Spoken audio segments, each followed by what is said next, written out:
Okay, so this is an EDH game we played a while back. I'm Jonas, I'm piloting Obsidat. I'm Tim, I'm piloting Tristani. I'm Twan, I'm piloting Nekuzar. Right, so, early game here, we also have a friend Connor playing Duretti, mono red artifact combo deck. So, early game here, I'm just trying to get people to ignore me because I have a very life gain and drain focused deck, so I'm not really trying to do anything early game, so I don't want people paying attention to me while I get my field state set up. Actually, in fact, the entirety of the first game, like for the first 5 turns, no one really did anything in this one. No, I think I got off to a bit of a slow start myself. Although normally I only spend the first 2 or 3 turns just getting lands down, accelerating that as much as possible. Yeah, but even then, you didn't actually have stuff on the field till like turn 5. Well, no, that's my point, is honestly with my deck, normally I will mulligan everything but lands.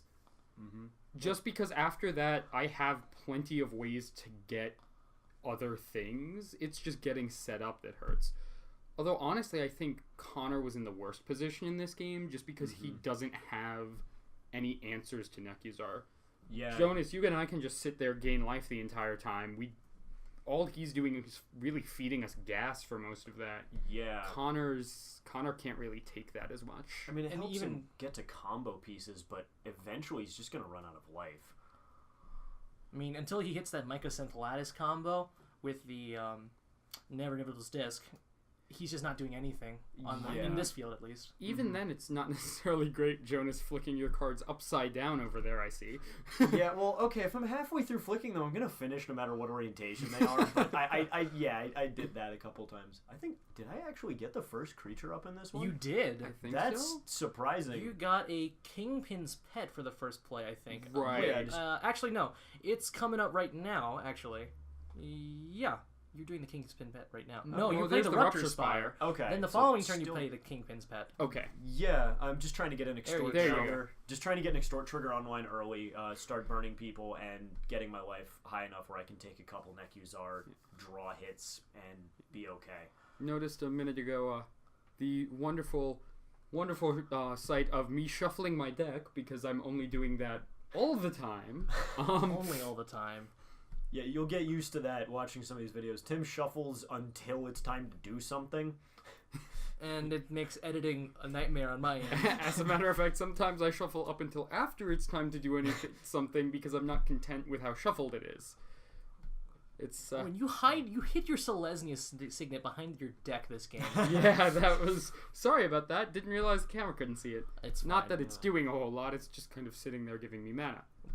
Isn't that the point of the signet anyway? Yeah, exactly. This is kind of moving the Kingpin's Pet around. I was trying to decide who to attack. I didn't really want to make any enemies early on, but I felt like missing an attack was kind of a waste. And especially considering he's dealing with Tristani, who gains even more life than he does, and me, who saps him like crazy. I sit down at the table, and he's already got crosshairs on me.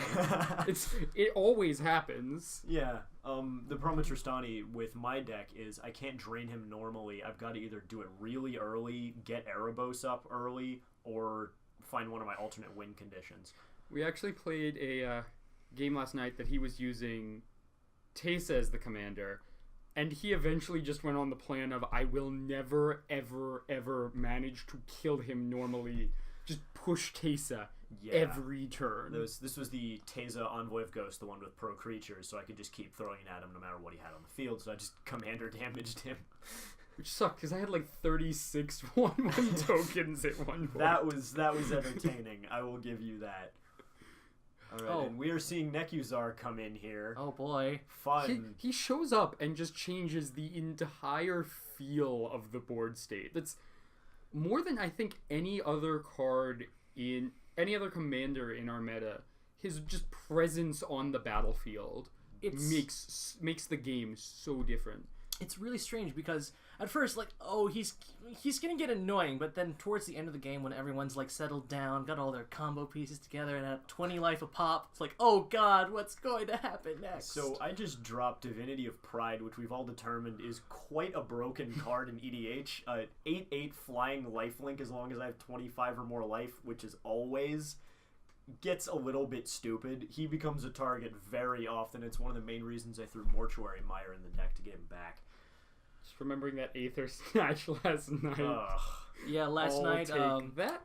Well, yeah, last night again, from the posting of this, it's gonna be Jonas here played the Divinity of Pride. Tim here Aether snatched it away right as it happened. It's like, oh, I'm wonderful. I'm sorry. You're giving me an 8/8 lifelinker? How kind of you. That was not fun. Taser was the only reason that didn't hit me ever. I didn't like it, and I like having it on my side. Which is why you play it, of course. This is exactly why I play it. It also works really well with Nykthos because it's all devotion. Right, and then once you get Erebos or Heliod up... It pulls Erebos online by itself. Right. It's an excellent card, one of the key focuses, one of the key focus points of my deck. Honestly, I will say I think all of the Lorewind, Shadowmoor, that block avatars are outstanding. I'm actually working on a red-blue deck at the moment, and the Dominus is absolutely going in there. Of course. Right. Oh, look, Well of Ideas just came in a little bit ago. Oh, yes, so even more acceleration on here. Wonderful. I get to draw more cards. That's not going to hurt at all. Not at all. We're seeing Connor slowly build up his pile of artifacts, doing not a huge amount with them right now, but that's always a deck that caused a lot of concern in our meta because it's so combo based. Right, and now he's got pieces, but he can't do anything right now. Yeah, it's not even like the other deck he runs. He runs a Tasigur, the golden Tasigur Reanimator deck, but you can kind of tell when that's going to become scary. Once Avatar of Woe and Shieldred go into his graveyard, even if he's not doing anything, well, now at least I gotta watch out for that. Exactly. Whereas Duretti, you don't know until the last combo piece shows up whether he's got it or not. Right. Yeah, unless he gets a Ring of Three Wishes out, you really can't. He doesn't telegraph his plays at all, so that's always a deck that I try to push some damage at just in case. But it's difficult to deal with that because there's other decks that are a lot more aggressive that you want to deal with first. But you know, like Tristani. Yeah, you know if you leave that alone, it could very easily just go off and kill everyone immediately. Oh, is this? Yeah, Is this it? Is this it? No, oh, no, that's not. Okay, that'll come up later. This is Don't gonna worry be about great. it. Don't worry about it. Yeah, Right, the thing is, we always push damage at Duretti himself. Like, he never stays on the field. Oh no, his emblem is game if he gets the emblem. Well, what I was gonna follow that up with though is that honestly, he doesn't even really need Duretti. Duretti helps him a ton, but we always kill Duretti, and as long as Duretti's off with a ton of commander attacks on him, we're like, oh, it's fine, he doesn't have his engine. But at least it slows him down. Like, but if honestly, he gets a top, now that he actually picked up a top recently, Sensei's Divining Top, now that he's got that, he doesn't even need to ready half the time. Exactly. I always just push damage at him because I refuse to ever let that emblem get online because it's over if he gets the emblem. Understandable. Well, and that's the thing is we always look at Duretti and the emblem as being scary, but honestly, the deck doesn't really. The deck works well off him because he's the best commander for that deck.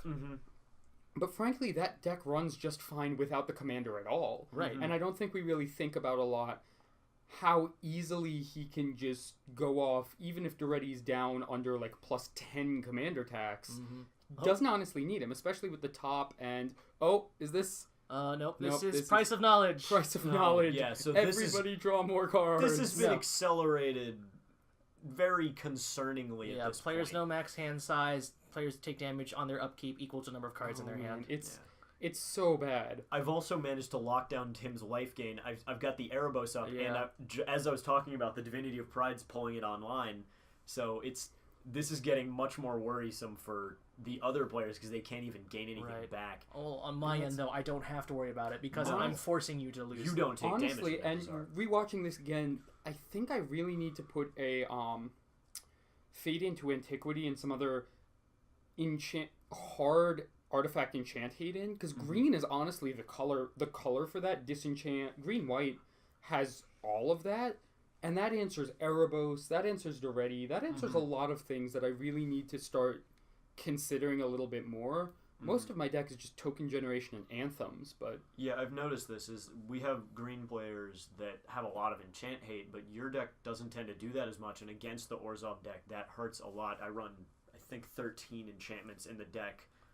14, I did not count the Whip of Erebos. So it's a lot of enchantments, and getting rid of those really hurts the deck.